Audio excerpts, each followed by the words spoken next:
Selamat pagi, salam sehat buat kita semua.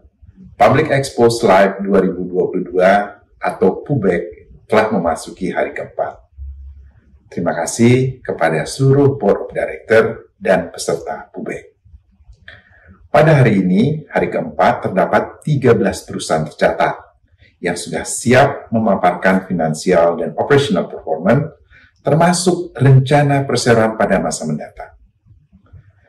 Melalui Public Live 2022, Bursa dan SRO menyediakan sarana silaturahmi antara direksi perusahaan dengan para investor. Silakan menggunakan kesempatan ini untuk mendapatkan relevan and reliable information langsung dari trusted person. Investor dapat fully engage untuk bertanya kepada top management team perusahaan tercatat sehingga menambah informasi dalam pengambilan keputusan investasinya. Melalui Public Live ini, kita juga harapkan investor dan publik mendapatkan informasi yang simetrik, sehingga meningkatkan trust investor kepada pasar modal Indonesia. The ultimate aim dari kegiatan ini adalah market deepening pasar modal kita disupport oleh smart investor. Selamat mengikuti Public Live 2022. Semoga memberikan manfaat yang optimal bagi investor domestik dan foreign investor. Maju terus pasar modal Indonesia.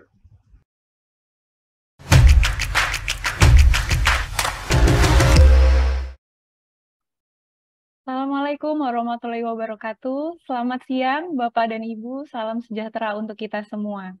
Terima kasih kami ucapkan atas kehadiran Bapak dan Ibu dalam acara Public Expose Live 2022 dalam rangka 45 tahun diaktifkannya kembali pasar modal Indonesia pada sesi Public Expose oleh PT Dharma Satya Nusantara Tbk.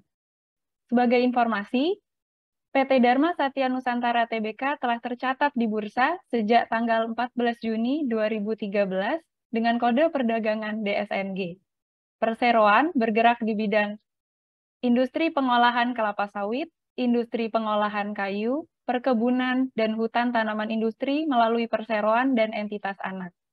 Perkenalkan, nama saya Atila Salsabila dari Direktorat Penilaian Perusahaan PT Bursa Efek Indonesia yang akan bertindak sebagai moderator pada siang hari ini. Sebelum saya memperkenalkan perwakilan dari PT Dharma Satya Nusantara Tbk, kami ingin menginformasikan kepada seluruh peserta bahwa pada sesi Public Expose Live 2022 terdapat fitur terjemahan bahasa Inggris yang dapat diakses oleh peserta pada tombol interpretation pada panel bawah Zoom webinar. Untuk mengaktifkan fitur terjemahan, silahkan klik tombol interpretasi, kemudian pilih saluran audio English atau Indonesian. Lalu klik mute original audio untuk menyembunyikan suara pembicara dan hanya mengaktifkan suara juru bahasa. So we would like to inform all of participants that in the Public Expose Live 2020, there is an English translation feature which participants can access on the interpretation button on the bottom panel of the Zoom webinar. So please click the interpretation button, then select the English or Indonesian language audio channel. Click mute original audio to hide speaker's voice and only activate the interpreter's voice. Perlu kami ingatkan juga bahwa peserta Public Expose Live 2022 dilarang merekam dan menyebarluaskan rekaman sesi Public Expose ini tanpa izin resmi dari Bursa Efek Indonesia. Hadirin yang kami hormati, saat ini telah hadir di hadapan Bapak dan Ibu, manajemen dari PT Dharma Satya Nusantara Tbk. Yang pertama, Ibu Jenti Wijaya selaku Direktur. Selamat siang Ibu, bagaimana kabarnya? Selamat siang Atila, selamat siang Bapak Ibu, salam sejahtera untuk kita semua, kabar baik, terima kasih. Alhamdulillah, terima kasih Ibu. Yang kedua, Bapak Albertus Hendrawan selaku Direktur. Selamat siang Bapak, semoga sehat-sehat selalu. Selamat siang semua, selamat sejahtera, semoga kita semua baik-baik, terima kasih Bu. Amin. Baik, sepertinya sudah tidak sabar untuk memulai pemaparan pada hari ini ya Bapak dan Ibu. Baik, sebelum memulai, saya ingin menyampaikan kembali kepada Bapak dan Ibu peserta yang ingin mengajukan pertanyaan, Kami persilahkan untuk disampaikan melalui fitur Q&A atau kolom pertanyaan pada Zoom, yang selanjutnya akan kami bacakan pada sesi tanya-jawab. Kami juga ingin menginformasikan kepada Bapak dan Ibu bahwa pada akhir acara nanti akan ada pengundian hadiah door prize sebesar 200.000 untuk 3 orang pemenang. Bila ingin berpartisipasi, Bapak dan Ibu cukup mengisi kuesioner pada link yang akan kami sediakan.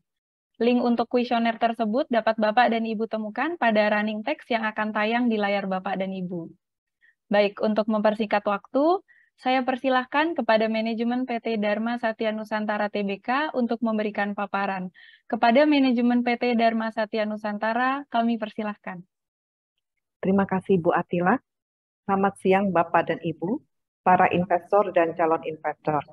Salam sejahtera untuk kita semua. Terima kasih kami sampaikan kepada pihak Bursa Efek Indonesia yang telah memberikan kesempatan kepada PT Dharma Satya Nusantara Tbk untuk kembali berpartisipasi dalam acara Public Expose Live 2022 ini. Ini adalah kali ketiga DSNG hadir dalam acara Public Expose Live yang diselenggarakan oleh IDX. Kami juga menyampaikan terima kasih kepada para investor dan calon investor DSNG yang telah menyempatkan diri untuk hadir online pada acara hari ini. Pada kesempatan hari ini, kami akan menyampaikan presentasi yang menampilkan profil perusahaan, bidang usaha yang dijalankan, serta pencapaian DSNG hingga semester 1 2022, baik kinerja operasional maupun finansial. Dan yang tak kalah penting, kami juga akan menyampaikan pencapaian DSNG terkait keberlanjutan atau ESG, untuk memberikan gambaran jelas atas komitmen serius DSNG atas ESG. Hal ini nantinya akan terangkum dalam pemutaran video singkat atas laporan keberlanjutan DSNG tahun 2021. Untuk mempersingkat waktu, mari kita saksikan presentasi dari DSNG yang kami buat dalam format video.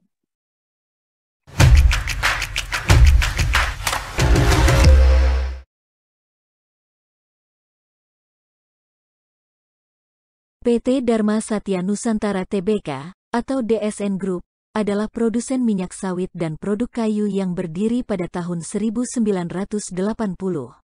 Sejak tahun 2013, DSN Group tercatat di Bursa Efek Indonesia sebagai perusahaan terbuka, dengan kode saham DSNG. Sebagai perusahaan yang memiliki visi misi untuk terus bertumbuh secara berkelanjutan, DSN Group selalu mengedepankan penerapan praktek-praktek keberlanjutan dalam menjawab tantangan usaha di masa depan. Kami percaya, melalui komitmen yang tinggi pada hutan, iklim dan masyarakat, DSN Group akan menciptakan nilai tambah bagi setiap pemangku kepentingan, termasuk Anda sekalian selaku investor kami yang hadir pada paparan publik ini. Kegiatan usaha kelapa sawit DSN Group menyumbang sekitar 80% dari total pendapatan yang dihasilkan. Pada akhir semester 1 tahun 2022, DSN Group mengelola 112.800 hektar total area tertanam untuk inti dan plasma. Luasan tanaman prima kami, baik inti maupun plasma, juga meningkat menjadi 72% dari 65% di tahun sebelumnya, dengan rata-rata usia tanaman 13 tahun.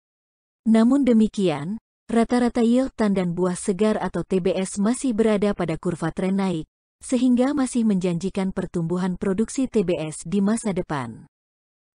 Sejalan dengan tren peningkatan pertumbuhan produksi TBS, kami telah menyelesaikan pembangunan 2 pabrik kelapa sawit atau PKS baru pada semester pertama tahun 2022.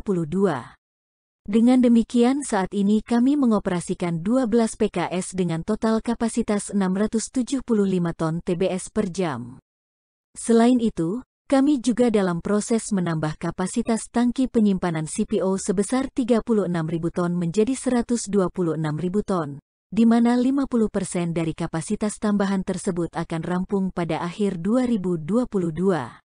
Sebagai perusahaan yang memiliki komitmen tinggi terhadap praktek keberlanjutan, DSN Group tidak berhenti pada keanggotaan RSPO dan ISPO sejak tahun 2013, namun DSN Group menetapkan target ambisius untuk mendapatkan 100% sertifikasi atas perkebunan inti dan pabrik yang dimilikinya.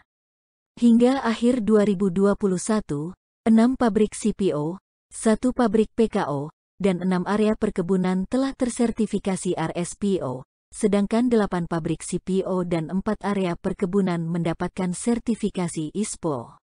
Selain itu, semua tangki penyimpanan CPO dan PKO kami tersertifikasi RSPO dan ISCC. Selain sertifikasi, praktek keberlanjutan lainnya terus bergulir, di antaranya melalui pembangunan pabrik bio-CNG. Sejak Maret tahun 2021, pabrik bio-CNG kedua kami telah dibangun, menyusul keberhasilan proyek bio-CNG pertama pada tahun 2020 lalu. Pabrik bio-CNG kedua ini akan siap untuk komisioning sebelum akhir tahun 2022. Produksi TBS untuk paruh pertama tahun 2022 masih lebih rendah sebesar 8% dibandingkan semester pertama tahun 2021, karena dampak 24 bulan El Nino yang masih dirasakan oleh perkebunan kami di Kalimantan Timur serta diperburuk oleh efek La Nina yang menimbulkan beberapa kejadian banjir. Namun, kami melihat pertumbuhan produksi TBS dari kuartal ke kuartal di sepanjang tahun 2022. Produksi pada kuartal kedua lebih tinggi sebesar 22% dibandingkan dengan kuartal pertama, dengan tren yang semakin meningkat untuk kuartal-kuartal berikutnya. Sementara itu, volume penjualan CPO pada kuartal kedua tahun 2022 mengalami kenaikan sebesar 18%.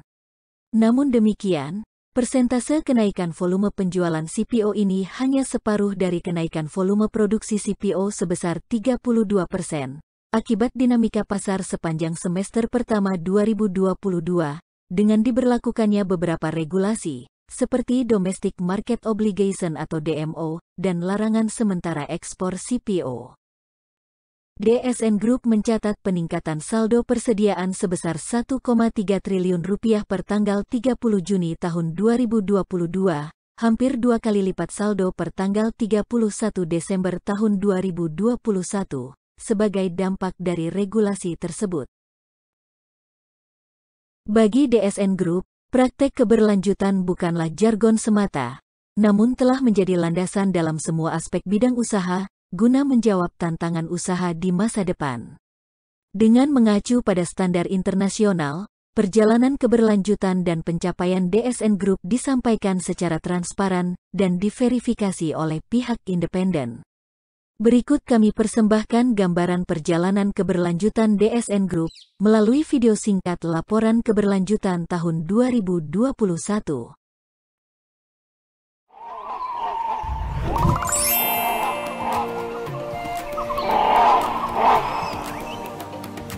Batik Sekar Jagad yang menghiasi sampul laporan keberlanjutan 2021 kami dikenal sebagai salah satu lambang keberagaman, hal berharga yang dibanggakan dari Indonesia. Seperti halnya pada keberagaman Indonesia, kebanggaan kami atas warisan dan budaya yang diwujudkan melalui komitmen terhadap keberlanjutan. Lebih dari 4 dasawarsa hadir di Indonesia. PT Dharma Satya Nusantara Tbk atau DSNG telah menjadi produsen minyak sawit dan produk kayu yang terkemuka, tersertifikasi, dan berkelanjutan. Tahun 2021, kami mulai melebarkan sayap dengan fokus pada energi terbarukan in situ. Visi keberlanjutan DSNG adalah menjadi pilihan yang bertanggung jawab bagi manusia, planet, dan kemakmuran. Dan untuk mewujudkannya, DSNG memiliki 3 bidang prioritas: hutan, iklim, dan masyarakat. Hutan. Lebih dari sekedar menghindari deforestasi, kami berkomitmen melakukan konservasi di luar wilayah konsesi, serta mendorong pelestarian keanekaragaman hayati. Di tahun 2021, kami memiliki serangkaian program unggulan untuk melestarikan hutan. Pendataan keanekaragaman hayati di wilayah konservasi tinggi, proyek konservasi hutan berbasis masyarakat, dan mengidentifikasi dan melakukan validasi lapangan areal konservasi di luar konsesi perseroan. DSNG secara tegas melarang segala bentuk pembakaran untuk pembukaan lahan dan memitigasi risiko kebakaran dengan menggunakan teknologi satelit dalam mendeteksi hotspot dan berkolaborasi dengan masyarakat melalui Gerakan Masyarakat Peduli Api atau GMPA. Iklim. Dengan tujuan utama net zero, kami secara aktif mengurangi emisi GRK sebesar 29% di tahun 2030. Untuk mencapai target ini, kami tidak melakukan pengembangan di lahan gambut sebagai satu inisiatif kunci mencegah perubahan iklim. Sejak tahun 2021, kami memulai penerapan rekomendasi dari Task Force on Climate-Related Financial Disclosures, TCFD. Sebagian dari kebutuhan energi di unit kelapa sawit dan produk perkayuan kami berasal dari sumber energi terbarukan dari fasilitas penangkapan metana, pabrik bio-CNG, limbah biomasa, serta pembangkit listrik tenaga surya. Masyarakat. DSNG mendukung prinsip shared prosperity atau kesejahteraan bersama. DSNG mengakui keberadaan masyarakat adat yang unik, yang seringkali rentan akan pemenuhan hak-hak dasar. Perseroan menghormati warisan budaya yang disakralkan masyarakat adat di dalam dan di sekitar wilayah operasional. Perseroan menjalankan protokol Padiatapa dan memperkuat proses inklusi sosial untuk meningkatkan taraf hidup dan kemandirian ekonomi masyarakat adat yang berkelanjutan berbasis sumber daya alam. Untuk mendukung penanggulangan pandemi COVID-19, Perseroan mengadakan program vaksinasi bagi karyawan dan keluarganya di seluruh wilayah operasional DSNG, bahkan hingga ke daerah dengan akses terbatas. Tanggung jawab sosial dan lingkungan sudah dilakukan sejak Perseroan berdiri, melalui komitmen DSNG untuk tumbuh dan berkembang bersama masyarakat.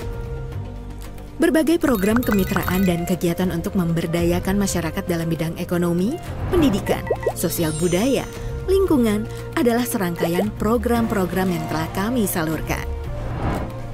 Pada 2021, DSNG memperkenalkan kebijakan baru yang mendukung perlindungan HAM, di antaranya perlindungan anak, perlindungan perempuan, dan sistem pelaporan pengaduan atau whistleblowing.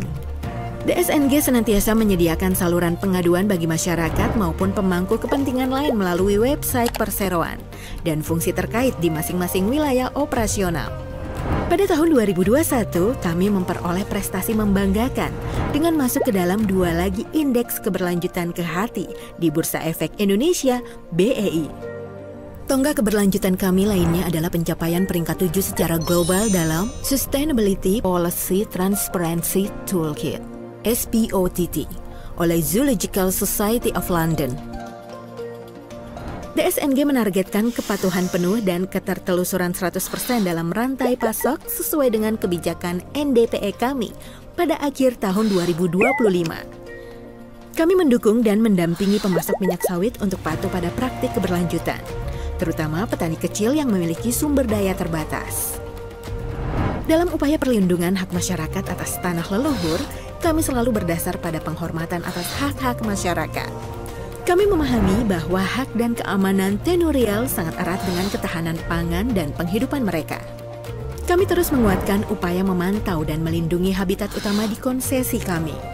Dan pada saat bersamaan, memahami dan memprioritaskan kebutuhan masyarakat lokal.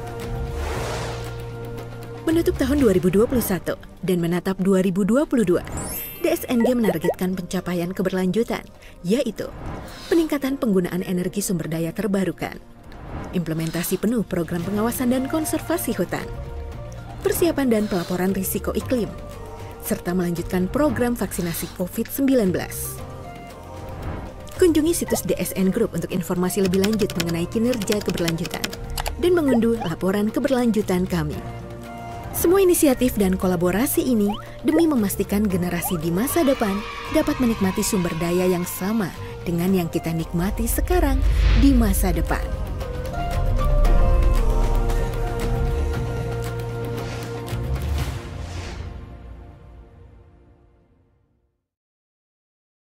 Sebagaimana video yang telah kita saksikan bersama, DSN Group menerapkan berbagai praktek keberlanjutan karena keyakinannya akan masa depan dari energi terbarukan. Semua upaya penurunan emisi, pengurangan pemakaian sumber daya fosil, maupun pemanfaatan limbah sebagai sumber energi terbarukan in situ tersebut tidak semata bertujuan pada lingkungan, namun tentunya juga berdampak positif terhadap kinerja usaha dalam bentuk penurunan biaya operasional, penambahan pendapatan, serta mempertahankan loyalitas karyawan dan pelanggan.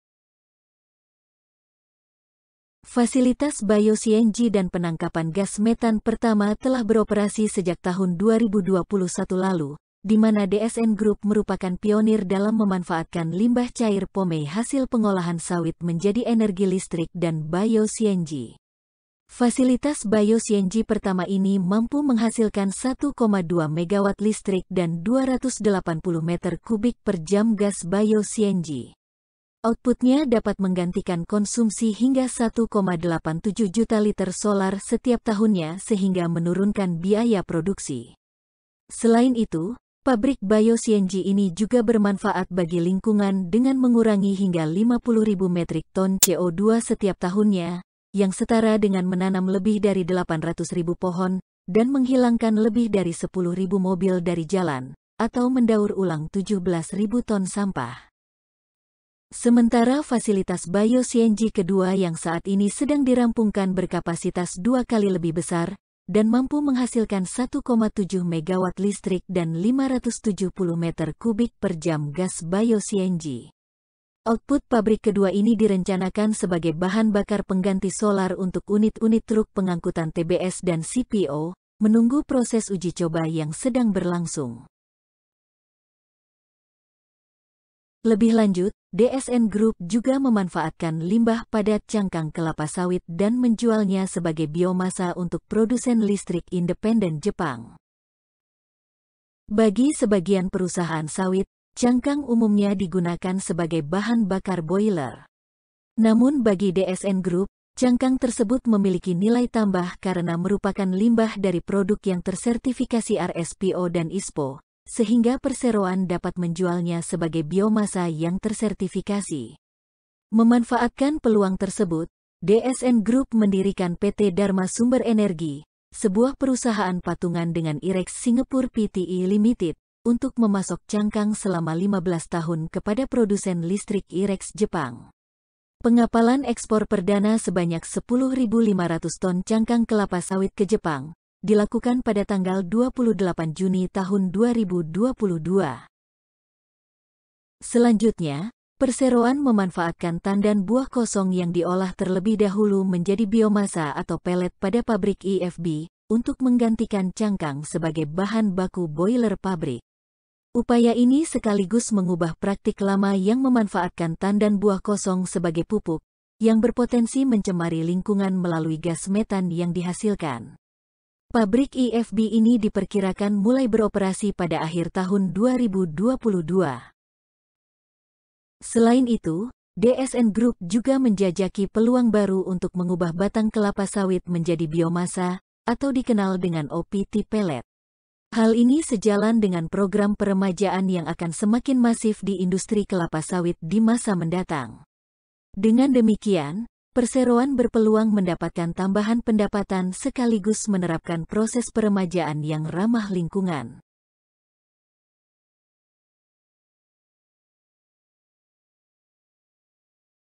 Profil mayoritas perkebunan inti DSN Group adalah tanaman menghasilkan berusia muda dan prima, dengan umur rata-rata 13,7 tahun, di mana pertumbuhan produksi TBS dan CPO masih akan berlanjut. Namun perseroan berkomitmen untuk menjaga porsi tanaman muda dan prima tetap dominan sehingga menjamin pertumbuhan produksi secara berkelanjutan dalam jangka panjang. Untuk itu, perseroan mulai melakukan peremajaan secara seksama dan bertahap mulai tahun 2023. Peremajaan perkebunan akan menggunakan sejumlah bibit unggul dari beberapa varietas, termasuk bibit Verdan yang telah dikembangkan oleh Verdan Bioscience Pte Limited, Singapura, di mana DSN Group memiliki investasi strategis sejak tahun 2020. Bibit Verdan yang merupakan bibit unggul berkemampuan menghasilkan yield TBS yang tinggi pada usia yang lebih awal, sehingga pemulihan produksi dari proses peremajaan akan lebih cepat. DSN Group juga meyakini pentingnya peranan teknologi pada industri kelapa sawit di masa depan untuk menjawab tantangan pemenuhan tenaga kerja perkebunan, peningkatan kualitas CPO, serta efisiensi biaya. Dengan total area 112.000 hektar, mekanisasi dan penerapan teknologi menjadi area pengembangan DSN Group dalam manajemen kebun. Sejumlah inisiasi terus dilakukan di bidang pemeliharaan, pemupukan dan mempercepat proses panen. Selain kelapa sawit, segmen usaha kayu yang merupakan bisnis legasi DSN Group juga berkontribusi sebesar 20% terhadap total pendapatan dengan produk utama berupa panel dan engineered flooring. Ada 3 macam produk panel yang dihasilkan, yaitu Bearcore, Blockboard, dan Plywood dengan bahan baku kayu seingon dan jabon yang dibudidayakan petani di Jawa. Pasar utama produk panel perseroan adalah Jepang, yang mencapai hingga 90% dari total penjualan, sementara sisanya dijual ke beberapa negara Asia lainnya. Dan seiring dengan strategi memperbesar pangsa pasar di Jepang, perseroan saat ini menambah kapasitas produksi sebesar 30% menjadi 12.000 metrik ton per bulan, yang diharapkan rampung pada akhir 2022. Sementara itu, produk engineered flooring DSN Group dengan merek TK diekspor ke mancanegara seperti Amerika Serikat, Kanada, dan Eropa. Perseroan juga mulai memasuki pasar domestik dengan pembukaan showroom di Alam Sutera, Tangerang, meskipun saat ini hanya mewakili 5% dari total volume penjualan. Seluruh bahan baku produk kayu DSN Group diperoleh dengan sertifikasi SVLK untuk memastikan legalitas kayu.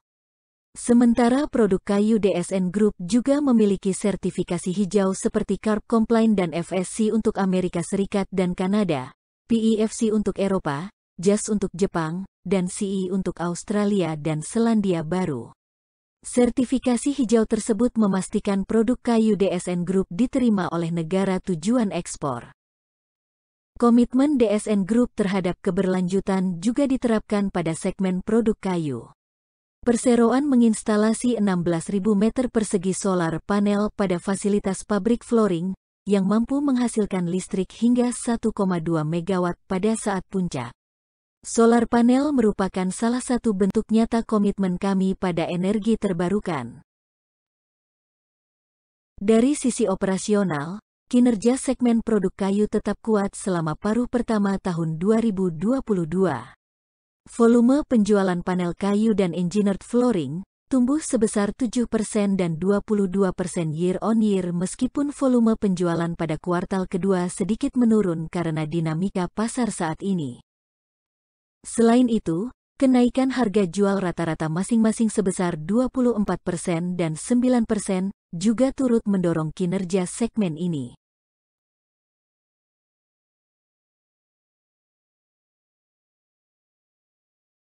Sepanjang semester pertama tahun 2022, pendapatan DSN Group meningkat 15%, di mana segmen kelapa sawit menyumbang 79% dan segmen kayu 21%. Meski volume penjualan CPO turun 24%, segmen kelapa sawit tetap membukukan pendapatan sebesar 3 triliun rupiah, meningkat 11% dari tahun lalu. Hal ini terutama didorong oleh kenaikan harga jual rata-rata CPO dan PKO. Segmen kayu juga menunjukkan kinerja yang positif dengan peningkatan pendapatan sebesar 33% menjadi 781 miliar rupiah, ditopang oleh kenaikan volume penjualan dan harga jual rata-rata yang lebih tinggi dibandingkan tahun lalu. Profitabilitas perseroan juga meningkat secara substansial dengan laba tercatat sebesar 467 miliar rupiah, naik 119% dibandingkan periode yang sama tahun lalu, dengan margin laba 12%, hampir 2 kali lipat margin tahun sebelumnya. Demikian pula halnya dengan EBITDA yang tumbuh 47% dibanding periode sama tahun lalu. Laba inti atau core profit, yang merupakan keuntungan real dengan menghilangkan bias dari pergerakan keuntungan atau kerugian selisih kurs yang belum direalisasi, juga menunjukkan kinerja positif, dengan kenaikan sebesar 89% dari tahun sebelumnya. Sebagai perusahaan publik yang sahamnya aktif diperdagangkan, masuknya saham DSN Group menjadi bagian dari beberapa konstituen indeks, menunjukkan pengakuan sejumlah lembaga independen terhadap kinerja perseroan, serta komitmen perseroan dalam praktik keberlanjutan. Kami sangat berbangga dengan pencapaian DSN Group dan akan terus mempertahankan dan meningkatkan kinerja kami di masa mendatang. Pada tanggal 31 Agustus tahun 2022, DSN Group juga memperoleh penghargaan sebagai salah satu saham terbaik 2022 untuk kategori mid-cap, atau perusahaan dengan kapitalisasi menengah, di sektor barang konsumen primer, yang digelar oleh majalah Investor. Penghargaan ini diterima oleh 73 emiten saham dari 11 sektor saham di Bursa Efek Indonesia, yang dinilai berhasil mencetak kinerja finansial positif di tengah tantangan akibat pandemi COVID-19 dan kekhawatiran berlanjutnya perlambatan ekonomi. Komitmen serius DSN Group dalam menjalankan kegiatan usaha berdasarkan praktek keberlanjutan telah mengantar kami menjadi salah satu perusahaan sawit yang terdepan dalam penerapan ESG berstandar internasional dan yang terverifikasi oleh pihak independen. Pencapaian kami telah membuahkan pengakuan dari dalam dan luar negeri. Namun pencapaian atas praktek keberlanjutan tidak berhenti di sini, karena komitmen jangka panjang kami pada iklim, hutan dan masyarakat akan terus dijalankan di seluruh segmen usaha kami, untuk mendukung pertumbuhan DSN Group secara berkelanjutan. Akhir kata, kami mengucapkan terima kasih atas waktu dan kehadiran Ibu dan Bapak, investor, dan calon investor DSN Group pada pemaparan publik kami hari ini.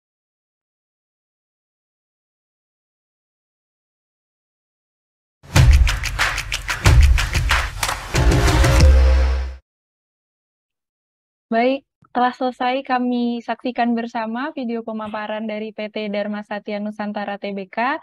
Tibalah saatnya pada sesi tanya-jawab. Kami lihat telah banyak pertanyaan dari Bapak dan Ibu yang telah masuk pada kolom Q&A.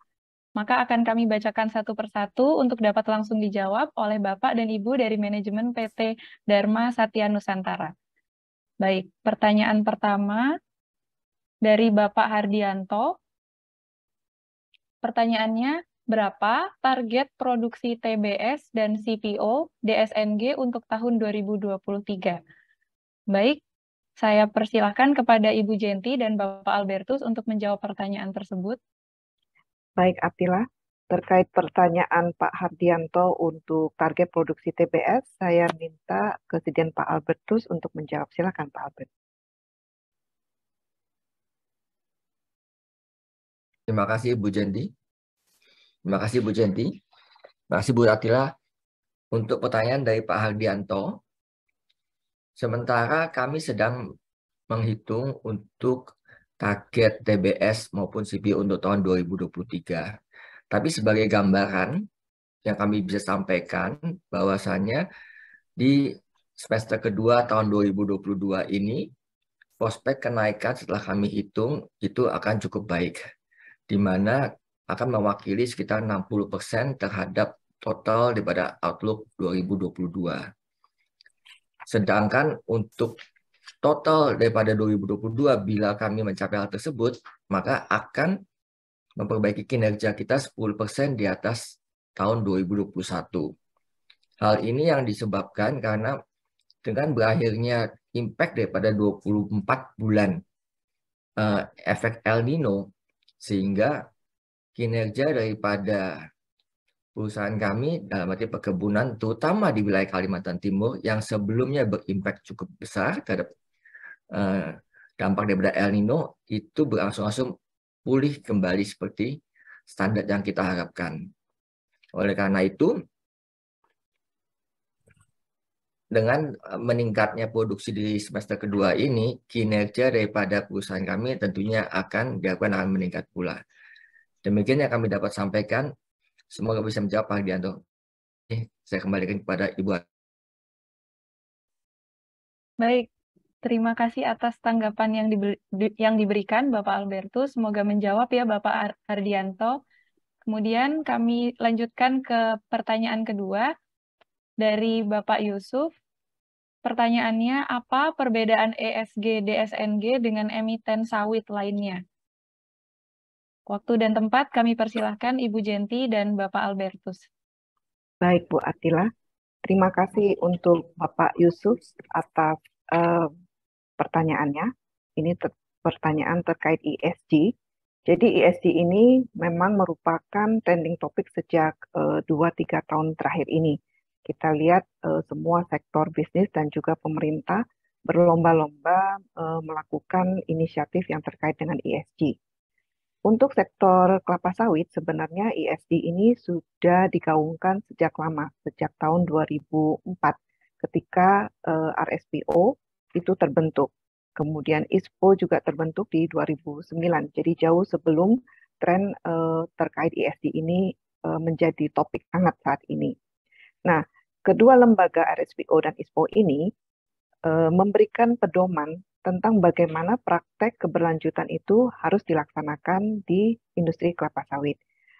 Karena kita sudah memenuhi atau memiliki pedoman yang sama, jadi di mana letak perbedaannya? Begitu kan pertanyaannya ya Pak Yusuf ya.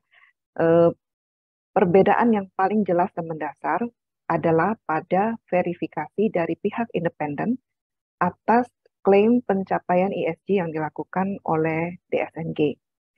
Kalau tadi kita bicara tentang RSPO dan ISPO, DSNG ini tidak hanya member Pak di RSPO ataupun ISPO, tetapi sebagian besar dari perkebunan inti, kemudian juga pabrik CPO, pabrik PKO, dan bulking station kami, ini tersertifikasi oleh RSPO dan ISPO. Artinya apa? Artinya produk CPO dan CPKO yang dihasilkan dari perkebunan dan pabrik yang tersertifikasi itu memiliki label sustainable.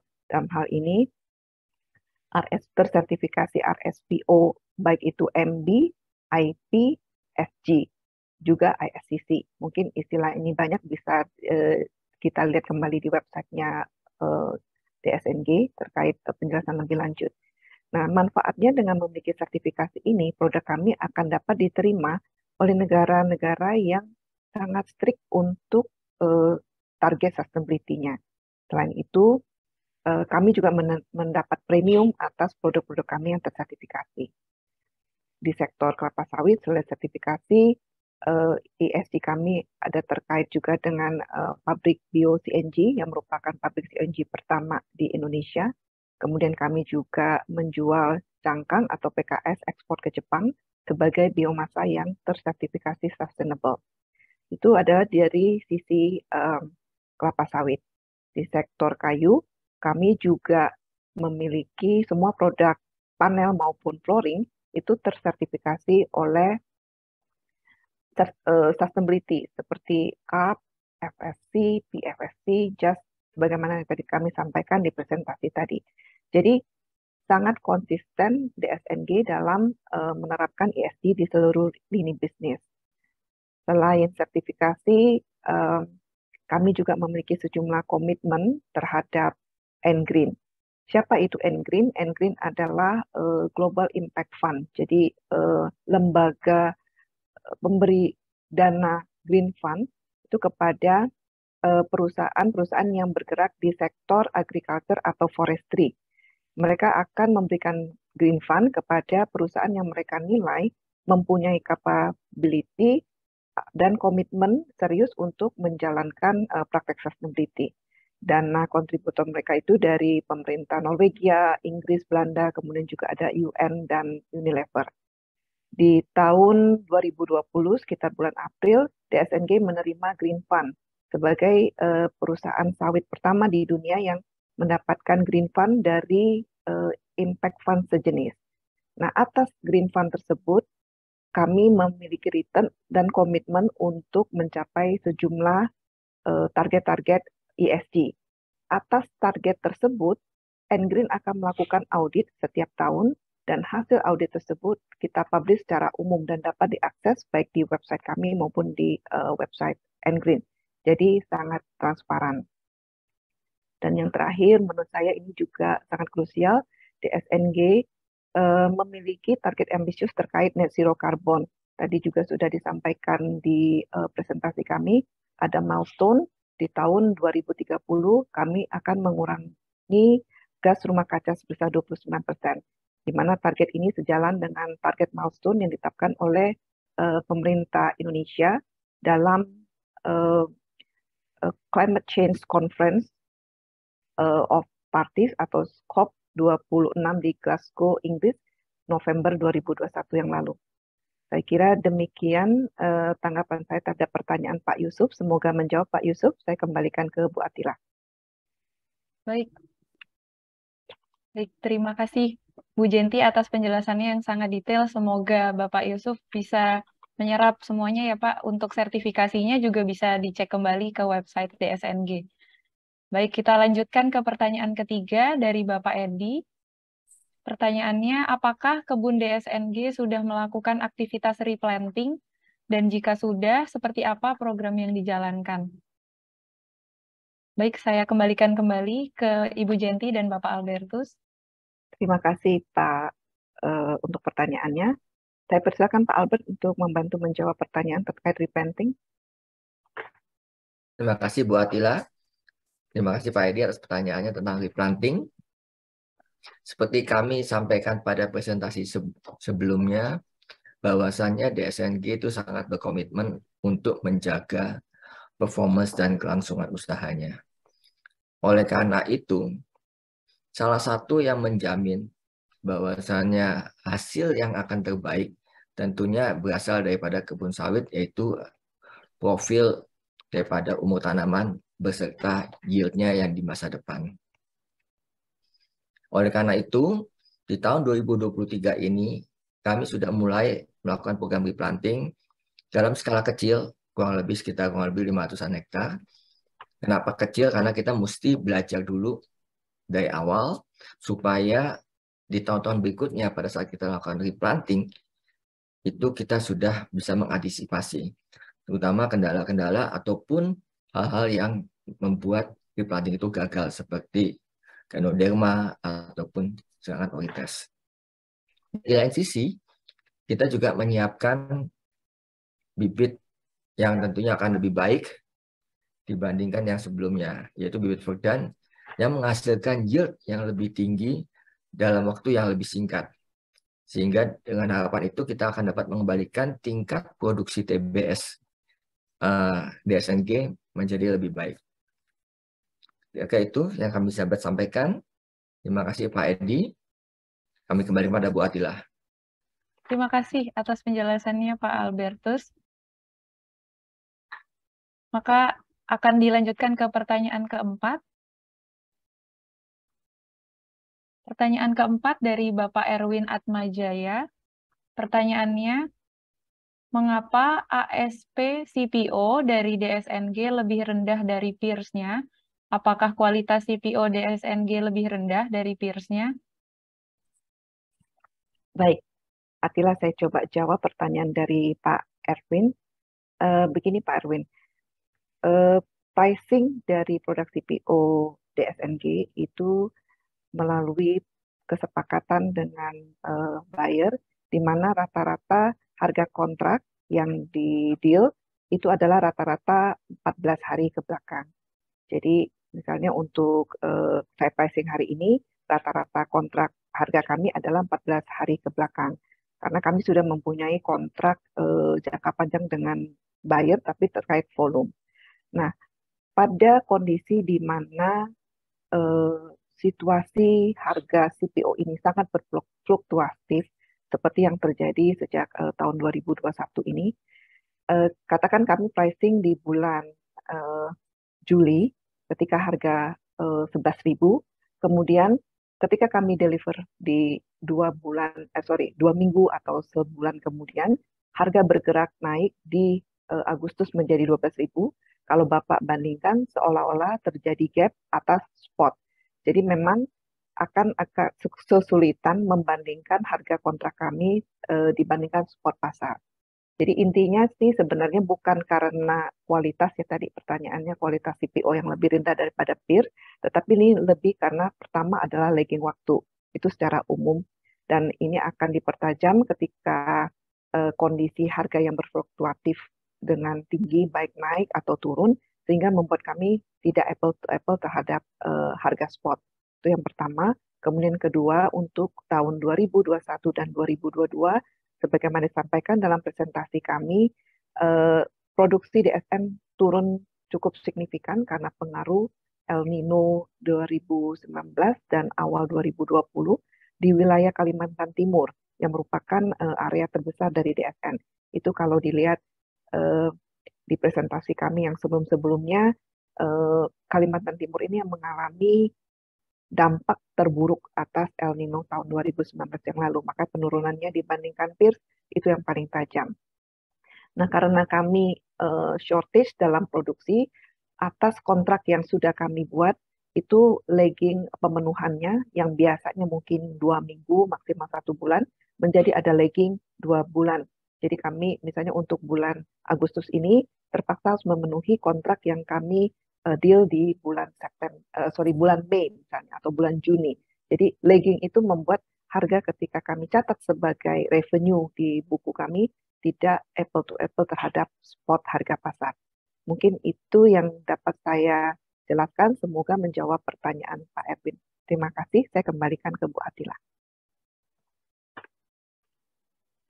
Baik, terima kasih Bu Jenti. Semoga terjawab ya Bapak pertanyaannya. Maka akan kami lanjutkan ke pertanyaan selanjutnya. Pertanyaan yang kelima dari Pak Markus. Pertanyaannya, bagaimana prospek produk kayu ke depannya dan seperti apa rencana pengembangan usaha bisnis kayu yang ada di DSNG?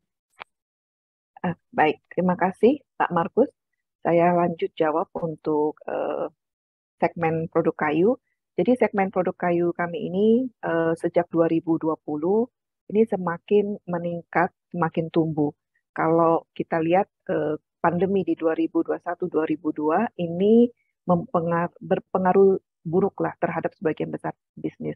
Tetapi untuk sektor kayu ini justru kebalikannya. Kami melihat ada peningkatan demand maupun harga jual untuk segmen kayu dari beberapa negara tujuan ekspor kami. Nah, berapa proporsinya? Jadi secara proporsi kalau dulu 2019 kayu sempat turun mewakili 17% dari keseluruhan total kontribusi revenue, tetapi di 2001-2022 ini mereka konsisten dapat memberikan kontribusi 20%, di mana ini peningkatan karena kalau kita tahu sektor kelapa sawitnya juga meningkat tajam karena harga CPO. Jadi secara proporsi mereka bisa keep up di 20% dan tentunya secara absolute number jauh lebih tinggi. Kalau tahun 2021 kami membukukan kurang lebih 1,3 triliun revenue. Untuk pencapaian hingga Juni 2022, jadi setengah tahun, kami sudah sekitar 800 miliar. Jadi sudah separuh lebih dari pencapaian tahun 2021. Untuk kedepannya, kami melihat peluang pasar, karena itu di 2022 kami menambah kapasitas produksi untuk produk panel dari 9.000 meter kubik menjadi 12.000 meter kubik per bulan, dan penambahan kapasitas ini akan selesai di tahun 2022, jadi 2023 akan full speed di 12.000. Kemudian kami juga mengembangkan produk baru dengan jenis kayu jabon, kalau existing kayu kami sekarang adalah tengon. Jadi dengan pengembangan, penambahan kapasitas launching produk baru, kita harapkan tetap bisa mengambil momentum untuk memperbesar pangsa pasar kita di negara tujuan ekspor. Demikian Bu Atila, saya kembalikan ke Ibu. Baik, terima kasih banyak atas penjelasannya Ibu Jenti. Kita lanjut ke pertanyaan selanjutnya. Pertanyaan dari Bapak Winston. Mohon info bagaimana pengaruh harga pupuk terhadap biaya perusahaan dan mohon informasi juga mengenai prospek harga CPO ke depannya. Terima kasih. Oke, baik. Terima kasih Pak Winston atas pertanyaannya. Terkait pengaruh harga pupuk secara cost memang ada kenaikan 40% sesuai dengan harganya ya Pak. Tapi kalau kita lihat di 2021 dan 2022 ini, harga CPO cukup tinggi, jadi marginnya cukup tebal untuk mengabsorb biaya itu. Saya kira persoalannya bukan di harga, tetapi pada ketersediaan pupuk. Nah, nanti saya minta Pak Albert untuk menambahkan update terhadap kesediaan pupuknya buat DSNG, sekaligus pertanyaan tadi tentang prospek harga CPO. Silakan Pak Albert. Ya, terima kasih. Pertanyaannya Pak Winston. Seperti tadi yang disampaikan oleh Ibu Jenti, memang pupuk ini sulit dikatakan karena harga pupuk itu juga tergantung pada harga market dunia. Nah, dengan kenaikan harga pupuk ini memang membuat pasar kelangkaan pupuk itu menjadi sulit untuk didapat. Tetapi yang kami lakukan, kami berhasil men-secure untuk pupuk kebutuhan tahun 2022 ini, sehingga sampai kebutuhan akhir tahun ini kami dapat atasin. Kemudian untuk pertanyaan kedua mengenai harga daripada CPO. Saat ini harga CPO itu bermain kalau kita lihat market di Malaysia kurang lebih di RM3,5 sampai dengan 3.800 dengan RM1-nya, RM1 itu kurang lebih sekitar 3.300-3.200 rupiah. Sampai delivery untuk bulan September sampai dengan November. Ya. Kita ketahui bahwasannya harga CPO sangat terpengaruh dengan kondisi demand dan supply, di mana supply sendiri juga ada kompetisi dengan minyak nabati yang lain seperti soybean, sunflower oil, maupun rapeseed oil. Sedangkan demand, dengan berakhirnya ataupun meredanya pandemi COVID ini, harapannya demand juga akan naik. Yang kedua, yang kalau kita coba lihat, kenaikan daripada harga BBM ataupun crude oil membawa impact juga positif terhadap market CPO. Dalam hal ini adalah eksportir biodiesel cukup bergembira untuk melakukan ekspor ke pihak luar karena dengan harganya kenaikan crude yang cukup tinggi, crude oil. Jadi kalau kita lihat dampak daripada kenaikan harga CPO ini, tentunya kalau semakin tinggi, ya itu akan meningkatkan profit daripada perusahaan kita ataupun DSNG.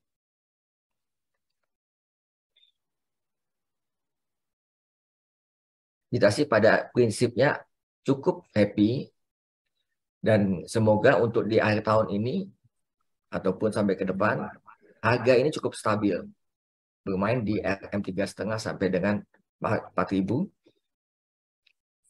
sehingga ini akan menjadi suatu hal yang kita akan nikmati bersama. Demikian Pak Winston, saya harap cukup menjawab. Saya kembalikan kepada Ibu Atila. Baik, terima kasih atas tanggapannya Pak Albert dan Bu Jenti. Semoga terjawab ya Pak Winston. Bapak dan Ibu sekalian, demikianlah sesi tanya-jawab Public Expose PT Dharma Satya Nusantara Tbk. Dikarenakan adanya keterbatasan waktu, mohon maaf atas pertanyaan Bapak dan Ibu yang belum terjawab. Apabila terdapat pertanyaan lebih lanjut, maka Bapak dan Ibu dapat menghubungi Investor Relation atau unit terkait dari PT Dharma Satya Nusantara melalui portal komunikasi yang telah dimiliki Perseroan. Kemudian, kami ingatkan kembali, Bapak dan Ibu, pada akhir sesi akan ada pengundian hadiah door prize sebesar 200.000 untuk 3 orang pemenang. Untuk berpartisipasi dalam pengundian, mohon dapat mengisi kuesioner untuk meningkatkan layanan dan kualitas acara kita di tahun depan. Link untuk kuesioner dapat Bapak dan Ibu temukan pada running text yang akan tayang di layar Bapak dan Ibu. Sebelum kami tutup, kami persilahkan kepada manajemen PT Dharma Satya Nusantara Tbk untuk memberikan closing statement yang ingin disampaikan kepada publik. Kepada Ibu Jenti, kami persilahkan. Terima kasih Bu Atila. Bapak Ibu yang kami hormati, tadi sudah kita saksikan bersama video presentasi DSNG untuk kinerja hingga semester 1 2022. Demikian juga tadi kita sudah lakukan tanya jawab. Kami berharap agar apa yang telah kami sampaikan hari ini, baik dalam bentuk presentasi maupun jawaban atas pertanyaan yang disampaikan, dapat memberikan pemahaman yang lebih komprehensif mengenai DSNG. Selain melalui ajang khusus pemaparan publik seperti ini, DSNG juga secara berkala selalu memberikan update atas perkembangan perseroan, baik melalui investor newsletter, press release, dan informasi lainnya yang dapat diakses melalui website perseroan dsn.co.id. Akhir kata, terima kasih atas kehadiran Bapak dan Ibu. Besar harapan kami melalui pemaparan publik hari ini, minat dan kepercayaan Bapak Ibu, investor maupun calon investor terhadap DSNG akan semakin meningkat. Terima kasih, selamat siang, dan salam sehat selalu.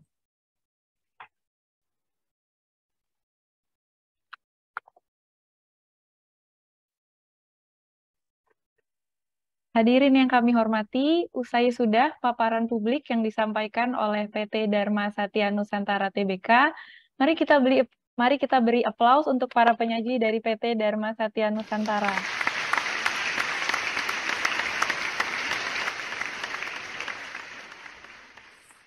Baik. Sebagai informasi, tayangan Public Expose PT Dharma Satya Nusantara hari ini juga dapat ditonton ulang di YouTube channel Indonesia Stock Exchange. Atas nama penyelenggara, kami mengucapkan terima kasih kepada manajemen PT Dharma Satya Nusantara Tbk dan juga seluruh peserta yang telah hadir. Sampai jumpa pada acara Public Expose Live yang akan datang. Maju terus pasar modal Indonesia. Demikian, wassalamualaikum warahmatullahi wabarakatuh.